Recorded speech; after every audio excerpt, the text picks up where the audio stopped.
Hello YouTube world, my name is Nicholas Montez and you're watching my YouTube channel, The Teenage Movie Critic, and welcome back to another YouTube channel, everybody.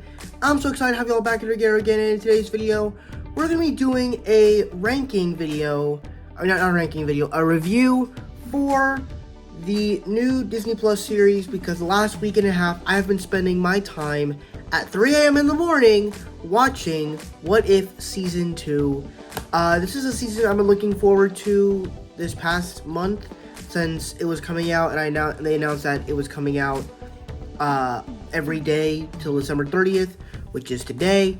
And so here's my thoughts on it. But before we get talking about What If Season 2, let's talk about What If Season 1 to kind of refresh our memory of the show.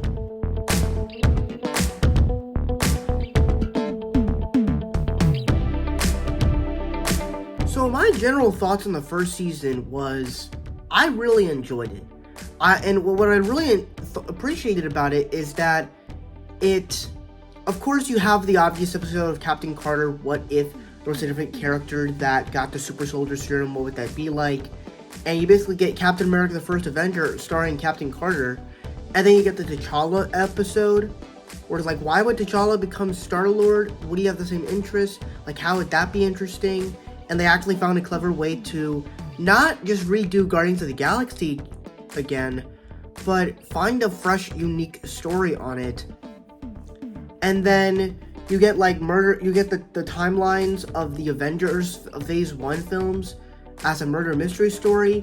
You get the Doctor Strange story as a story about tragedy.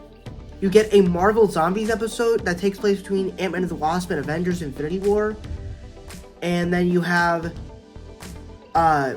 which honestly, I think these episodes are dumb with Killmonger and Thor. I don't really like them. The Ultron episode, basically, what if Ultron eradicated the entire universe and then finds out about the multiverse? And then the finale is when you get the Guardians of the Multiverse. So, I really like the way that the first season just did stuff. It gave us stuff that we couldn't get in the movies or shows, and gave us that there. While at the same time, I had issues that it did not connect with the rest of the MCU. Like, it doesn't connect with really Loki, or No Way Home, or Multiverse of Madness, or even Loki Season 2. And so I kind of wish it meant more. At the same time, I still really liked this first season. Now, here are my thoughts on Season 2.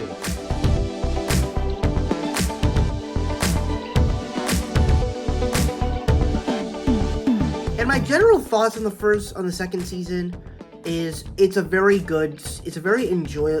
enjoyable season of What If. I think what this season does pretty well is, unlike the first season, they're not telling stories that are dark and deep, to where the first season was like that you killed off a bunch of fan favorite characters. Like, what is it? You're killing off a bunch of characters, is what I'm trying to say. And in this season, they kind of dial it down, and I feel like that with the What If concepts we've actually gotten, they were quite interesting. Now, some of the concepts I'm not the biggest fan of, which we'll get on to in the bad, but like they actually, like, part of the fun of doing some of these concepts is not only are you doing different interesting concepts, but you're also doing different types of genres. In the case of this one, you are doing with the Nebula episode, and doing a sort of Blade Runner in space. And then you also get the Iron Man episode when he's on Sakaar, and instead of fighting in an arena, it's racing. So I heard a lot of references to like Mad Max in that one. So I love the way that it did some sort of genre shift in a way. And even as it even does this in like the 1602 episode, where it even does some unique things, like, as it's all based in, like, it has carriages, it has horses, it's magical, it's kind of like a whole world of Disney, and you get, like, that character, Rogers Hood. Steve Rogers is Robin Hood of the 1602 MCU world.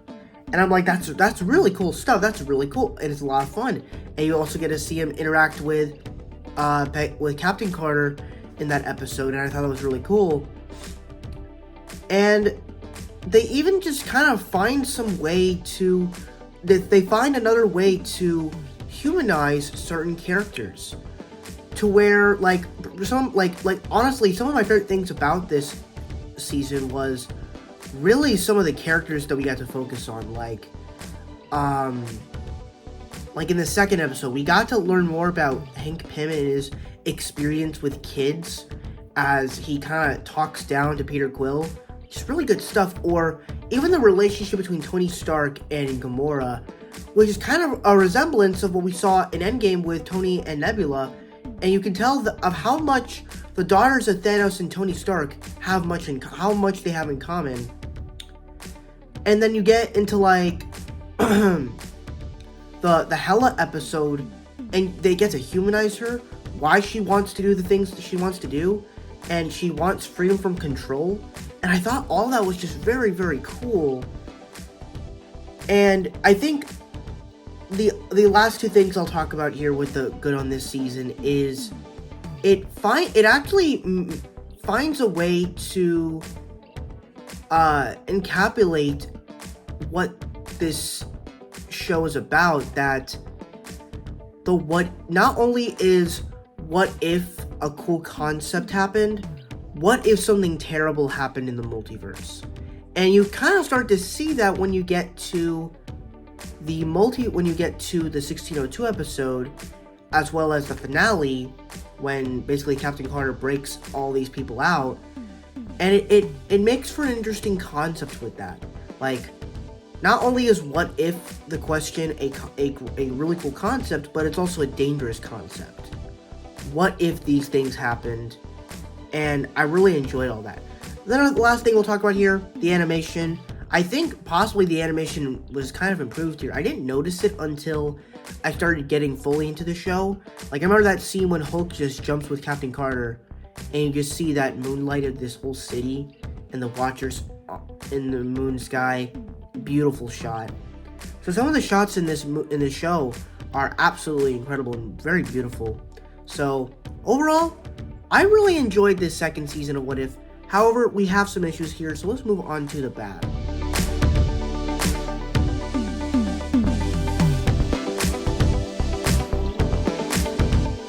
And I feel like with this season, it did some good stuff. I just kind of feel like the story itself kind of felt weird. Because when you get to it really has to do with when you come to the finale, really the final two episodes. Because, the first couple episodes, like the Captain Carter episode, the Avengers 80s episode, or even the Christmas episode, I didn't mind. I liked them. When it comes to the final two episodes, as it's setting up this big epic finale, I don't think it really did a good job at that. Because you watch the 7th episode, and it's the 6th episode, and it's with Kahori, and Doctor Supreme Strange just comes out of nowhere, and you're wondering throughout the entire thing, what is the threat here? What are we about to face in the finale?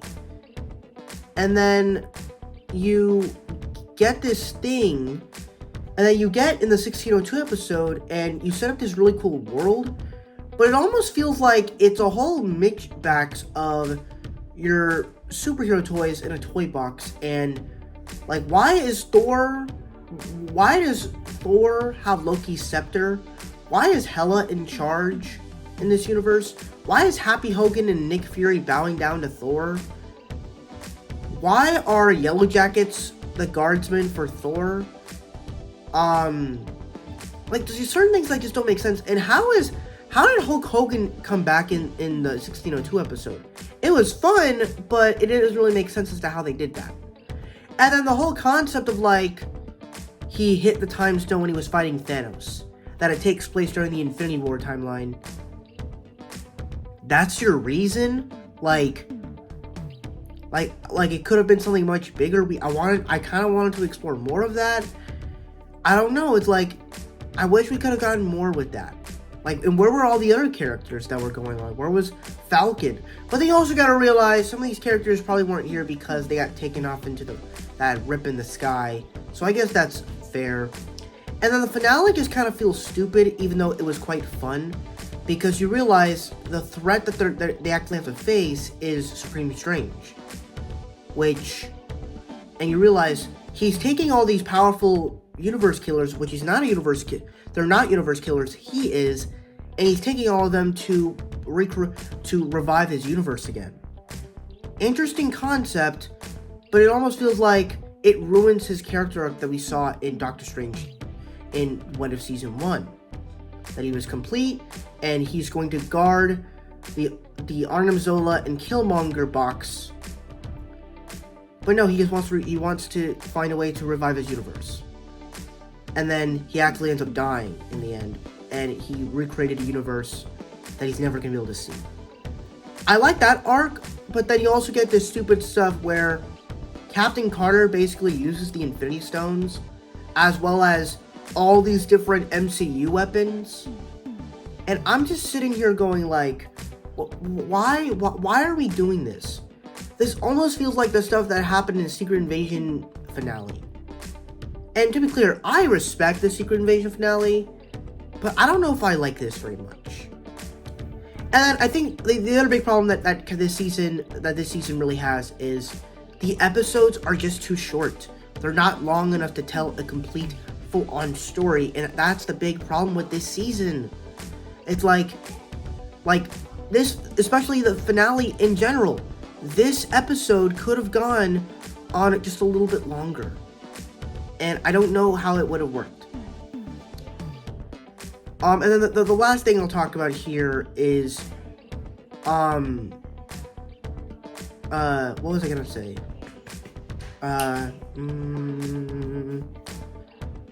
Oh yeah, it's the connection with the MCU. I wish that this season, I will say, I wish that this show had a better connection with the rest of the MCU. I understand it's an anthology series, but you brought in Captain Carter in live action. You brought in a variant of Doctor Strange in the MCU and Multiverse of Madness. If you can do that, and pretty much Secret Wars is going to be the big event where we get all the characters in live action, whether they're animated or not, you gotta do something. And I don't really feel like they did that. Now, the one thing that I did find interesting is the last shot of this season is Captain Carter and the Watcher looking at the Yggdrasil tree that I guess was created in Loki Season 2. So I guess there's some tie-ins to that, because Loki does kind of tie into what the events are in the main MCU timeline, since he came from the timeline where they went to Endgame. But yeah, that's really all my issues with this season. But before I give my final score, be sure to tell down below, what were your thoughts on What If Season 2? Did you guys love it? Did you guys hate? What right in between? Let me know all your thoughts down in the comment section below. With that said, let's get all my scores.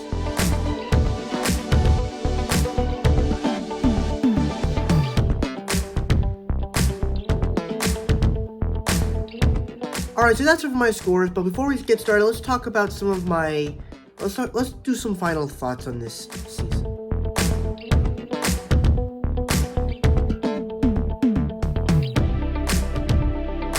So my final thoughts on this season is I thought it was a very enjoyable season with updated animation, some pretty cool concepts. Some concepts did work for me, and then I just kind of feel like the connection with the MCU and really the last two episodes and the way they explained things and the way that some of these worlds worked, I don't know if I necessarily liked it, but overall it was another enjoyable season, and even though I would prefer to watch just the first season more.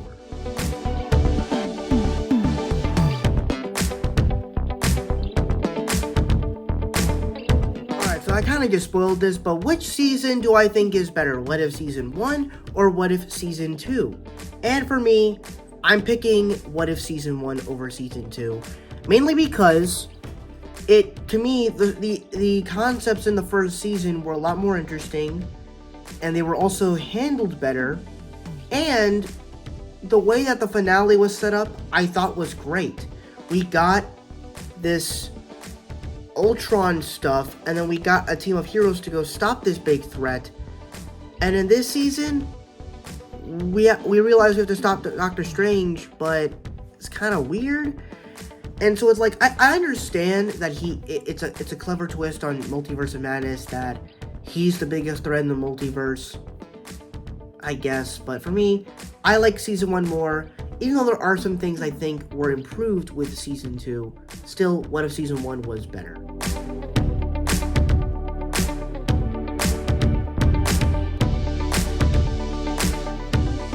So as my thoughts on Phase 5, as the first year, I thought it was okay. Obviously, we have some masterpieces like Guardians of the Galaxy 3.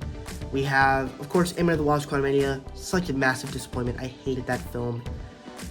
We get Loki Season 2. That was a fun event to be around time. Iron Groot Season 2. Fun. The Marvels. It was okay. And then What If Season 2 is a good addition to it. So there's parts that I liked. But right now, Phase 5 is okay. It's alright.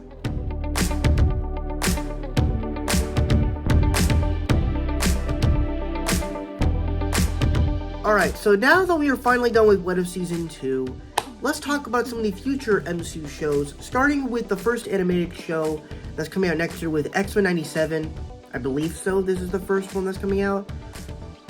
You know, I never actually watched the X-Men series from the 90s, so I have no connection with this show whatsoever, but the animation style and what it's going to be like sounds interesting to me, and I like the X-Men, and I'm excited to watch the 90s show for the first time once they announce the release date, plus the trailer comes out, so I'm excited. And then we also, for the first live-action TV show that's coming out next year, which is actually coming out in about a week, which is Echo. I'm very excited for this series, and maybe it's just because it has that Daredevil vibe, as, to me, the action just looks so good, but it also just has all this great sound design. The story looks like it's going to be so personal and human and realistic, while at the same time being kind of like the supernatural thing. And I am so excited to learn more about Maya. I'm excited to see Kingpin again and his brutalness. And will we possibly get a cool fight with Daredevil and Echo? I'm excited to see how they're gonna connect with each other in that first episode. So, and and also what's crazy, it's gonna be the first TVMA show on Disney Plus, as well as being a show that releases all their episodes in one day. So I'm excited for that next week to just binge watch all 5 episodes of Echo. Even though I'm a little nervous that it's only 5 episodes, I'm still very excited, so I can't wait for Echo. That's my thoughts on everything. Thank you guys for watching. I really hope you enjoyed it. Like, comment, and subscribe. All my social media stuff is in the about section over there. And I'll see you guys in the next video. Bye-bye.